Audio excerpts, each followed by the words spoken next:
খাই খাই করো কেন, এসো বসো আহারে, খাওয়াবো আজও খাওয়া, ভোজ কই যাহারে। সুকুমার রায়ের এই লেখাটি পড়লেই বোঝা যায় বাঙালি কতটা খাদ্যরসিক। আর ভোজন রসিক হওয়ার দরুন বাঙালি বরাবরই বিভিন্ন ধারার রান্নায় নিজের ধারার স্বাদ মিশিয়ে অভিনব রান্না তৈরি করে এসেছে। এমনই খাওয়ারের মধ্যে অন্যতম হলো পোলাও। বাঙালির পোলাও দু রকমের, সাদা পোলাও আর হলুদ বাসন্তী পোলাও, দুটোই মিষ্টি পোলাও। এর মধ্যে সাদা পোলাও কণিকা নামে পরিচিত। কণিকা মেইনলি ওড়িশার ট্র্যাডিশনাল ডিশ, যা জগন্নাথের 56 ভোগের মধ্যে অন্যতম।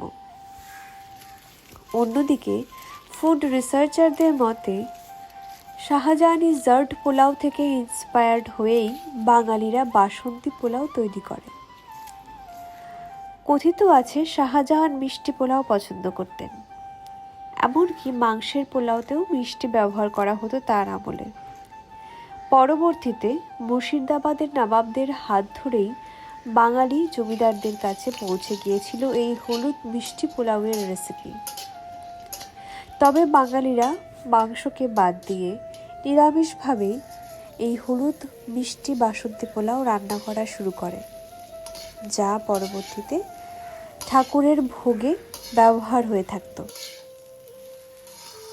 বাসন্তী পোলাও রান্নায় বরাবরই সুগন্ধি চাল ব্যবহার করা হতো। এখনকার দিনে যেমন সুগন্ধি গোবিন্দভোগ চাল ব্যবহার করা হয়, তবে চালটি অবশ্যই পুরনো হতে হবে। আর গার্নিশ করা হয় কাজু আর কিশমিশ দিয়ে। আগেকার দিনে বাসন্তী রং আনার জন্য স্যাফরন অর্থাৎ কেশরের ব্যবহারের চল ছিল। তবে কেশর খুব এক্সপেন্সিভ হওয়ার কারণে বর্তমান দিনে বেশিরভাগ ক্ষেত্রেই পরিমাণ মতো হলুদ ব্যবহার করা হয় বাসন্তী রং আনার জন্য। আমি এখানে গোবিন্দভোগ চাল ভালো মতো ধুয়ে জল ঝরিয়ে গোটা গরম মশলা, ঘি, আদা বাটা, সামান্য হলুদ গুঁড়ো দিয়ে ভালো মতো মাখিয়ে 1 ঘন্টার জন্য ঢেকে রেখে দিয়েছিলাম। চাল ভালো মতো ধুয়ে নিতে হবে যাতে স্টার্চটা বেরিয়ে যায়, এতে পোলাওয়ের স্টিকিনেসটা আসবে না। আর চাল ভালো মতো ভাজলে ফ্লেভারটা এনহ্যান্স হয়।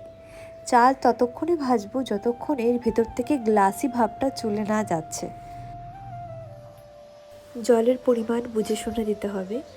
কম হলে পোলাও নিচে দিয়ে লেগে যাবে, আর বেশি হলে পোলাও গলে যাবে। পোলাও যখন হয়ে আসবে তখন কড়াই ঘুরিয়ে ঘুরিয়ে আস্তে আস্তে খুন্তি চালাতে হবে, না হলে পোলাও ভেঙে যাওয়ার সম্ভাবনা থাকে। আমি এটা চিকেনের সাথে সার্ভ করছি। নিরামিষভাবে খেলে আলুর দম দিয়েও এটি খুব ভালো লাগে।